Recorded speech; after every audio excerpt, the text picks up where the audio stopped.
Hola, buenas noches. Es 6 de mayo y recientemente en la conferencia de prensa informaron que estamos en 27.634 contagios con 2.704 personas fallecidas. De seguir así, se estima para el domingo llegar a 40.000 casos y 3.850 defunciones. Mis estadísticos en base a lo que he estado informándoles en los videos anteriores es que para mañana tendríamos alrededor de 30.637 infectados, con 2.978 fallecidos, 33.241 al día siguiente, con 3.246. Hablo ya del 8 de mayo, que es donde creen que sea el pico de la pandemia. 36.066 para el 9 de mayo, con 3.538 fallecidos, y 39.132 para el día 10 de mayo, con 3.857 fallecidos de ese día. Eso es lo que yo he estado sacando en base a los estadísticos que he obtenido por crecimiento, lo que ha pasado a partir de cada una de las fases. En los últimos 5 días han habido en promedio 1.360 infectados por día. Con los números que les estoy dando, esto podría crecer a 2.200 infectados por día. Y había 100 fallecidos en los últimos 5 días promedio por día. Ahora están incrementando en promedio 236 y se estima que podría llegar al día 10 a 320 por día. En los últimos 5 días se han mandado en promedio 210 personas a intubación. De esos infectados, al 38.6 que les informaba, y de ahí 15 puntos se van prácticamente a hospitalización, terapia intensiva con intubación. Y se está estimando que en los próximos 5 días llegue a 400 personas, casos por día, que lleguen a proceso de intubación. Como dato adicional, la Ciudad de México ya está al 71% de la capacidad de casos de hospitalización sin ventilador, y al 58% con ventilador. En base a lo que está estimando el doctor Gatell, informa que el día 8 se estima que sea el pico más alto. De ser así, la curva para bajar a quedar similar a cuando se inició la fase 1 estaría por ahí del 23 de junio, según lo que informó. Pero al haberse adelantado, porque estimaban en un inicio que fuera el día 10, igual a los números que yo estaba sacando, dijeron que la curva se aplana a un plazo más largo. Y esto puede ser una semana más, que es lo que yo les decía en mi video anterior. Yo estimo que sea al 3 de julio. Esto se los dije en mi video anterior hace 5 días, y fue lo que confirmó el día de ayer el doctor Gatell. Un caso importante, al ver todas estas medidas, ¿qué está buscando la seguridad sanitaria para hacer alguna otra cosa para bajar este índice?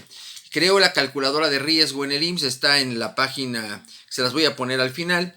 Esta calculadora lo que hace es medir el factor de riesgo en base al género, a la edad y a las comorbilidades que puedas tener. Les voy a mencionar algunas de las cosas que obtuve al hacer algunos ejercicios en la calculadora de riesgo. Para empezar, por el simple hecho de ser hombre, tienes el 81% más de riesgo de tener, de que se te agrave la enfermedad, nada más por el simple hecho de ser hombre. Ahora, una mujer no tiene riesgo hasta los 53 años. Se puede controlar. Son estadísticos, obviamente, ¿no? Un hombre que esté alrededor entre los 46 y 65, siendo una persona sana, tendría un factor de riesgo alto. Nada más por tener esa edad y ser hombre. Y de los 66 en adelante sería muy alto aun siendo sano. Ahora bien, si hacemos el ejercicio primero con las mujeres, de 0 a 53 no hay factor de riesgo, 54 tiene un factor de riesgo medio, y de 55 a 73 un factor de riesgo alto. 74 en adelante muy alto, siendo una persona sana. Ahora bien, si tiene comorbilidades, hablamos de que con hipertensión o diabetes sería 2 factores de riesgo y sería un nivel medio. En mujer de 50 años con hipertensión también sería medio, pero si tiene inmunosupresión, hipertensión o diabetes es alto. A los 50 años con el simple hecho de tener diabetes es el factor alto. A los 50 con diabetes e hipertensión es un factor alto. De los 61 en adelante con diabetes e hipertensión es muy alto, o con cualquiera de las dos comorbilidades, una de las dos. Ahora bien, un hombre de 30 años con hipertensión es medio. Si tiene inmunosupresión ya es factor alto, es un factor de riesgo alto para que se agrave la enfermedad, igualmente con diabetes, o con cualquiera de los dos, o con los dos en conjunto. Si ya tiene 40 años, con esta misma situación, se vuelve muy alto el riesgo de que se agrave la enfermedad. Con el puro hecho de tener inmunosupresión o diabetes es un factor alto en el hombre.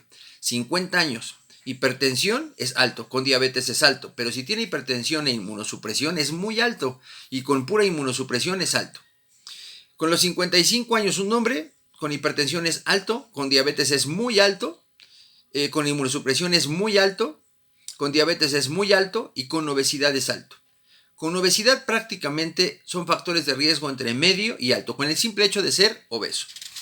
Esto lo pueden encontrar en www.ims.gov.mx, COVID-19, calculadora-medio complicaciones. Ahí pueden hacer ejercicios con la calculadora de riesgo y poder comprobar lo que les estoy comentando. Un punto importante para todo esto es que también se está creando una ampliación de hospitales. En esto, en la parte del Autódromo Hermanos Rodríguez, se está creando un hospital especializado en personas que puedan tener riesgo por tener alguna comorbilidad. Esto va a ser a través de filtros en las unidades médicas familiares, en las clínicas de salud, en las clínicas COVID. Si detectan que tiene algún factor de riesgo por tener alguna comorbilidad, como ya se los mencioné en base a la calculadora de riesgo, lo que van a hacer es mandarlos a ese nuevo hospital. En ese nuevo hospital va a haber 192 camas y 26 para terapia intensiva. Esto va a iniciar el 13 de mayo. Va a haber un médico especializado con 5 médicos para atender a su vez a 50 pacientes. La finalidad es controlar las comorbilidades y disminuir los casos de complicación grave por el simple hecho de tener estas comorbilidades y aparte estar infectado de COVID. Esto lo están haciendo para tratar de contener un poco más el hecho de que estas personas se agrave y puedan terminar en un evento muy, muy lamentable. Con todo esto, mencionan también que el desconfinamiento debe ser muy controlado. Cada estado va a tener su pico en etapas diferentes. A lo mejor cuando en la Ciudad de México se esté aplanando, puede ser que en otro estado, por poner un ejemplo, Sinaloa, esté en su pico más alto. Por ahí algún otro estado, a lo mejor, no sé, en Oaxaca, puede estar igual, ya estando más plano, y en otros está en su pico. Entonces va a haber un desfase de hasta 3, 4 o hasta 6 semanas entre un estado y otro, donde va a haber los picos más altos. Por eso no pueden medirlo de una manera muy clara a nivel nacional. Lo tienen que hacer un poquito más local. Tengo mucha la parte de la información de la Ciudad de México donde están enfocando, porque es donde está concentrando el mayor número de infectados. ¿Qué tenemos que hacer con esto? Bueno, pues no aflojar las medidas de contención que se están teniendo, continuar en casa, apoyar a las personas que tienen comorbilidad o adultos mayores, porque ahorita viene la parte de mayor contagio. Ya es mucho más sencillo, digo, lamentablemente en la colonia donde vivo no había habido casos cercanos a mí y ahora hay personas que se dedican al comercio cerca de donde yo vivo y alguna vez les había consumido. Lamentablemente ya fallecieron algunos de ellos. Esto ya está siendo cada vez más fuerte y cada vez con personas que obviamente ya son más allegadas a uno, conocidas de uno, ¿no? Los casos están incrementando muchísimo, hay médicos infectados. Por lo tanto, también hay que tomar las medidas. La única forma en la que podemos cooperar es manteniéndonos en casa, no relajar las medidas, porque lo aclaró muy fuerte el doctor Gatell. Dijo, todo esto y la curva se puede aplanar al 23 de junio, estimando 3 de julio, 7 de julio, que ya queden 400 personas infectadas por día, siempre y cuando las medidas se sigan llevando a cabo. Si no, nos puede pasar lo que sucedió hace 100 años. Acuérdense lo que les puse en el video anterior de la pandemia. Hubo un estado en que se relajó antes de tiempo y tuvo nuevamente un pico más alto y acabó contagiando a mucha más gente.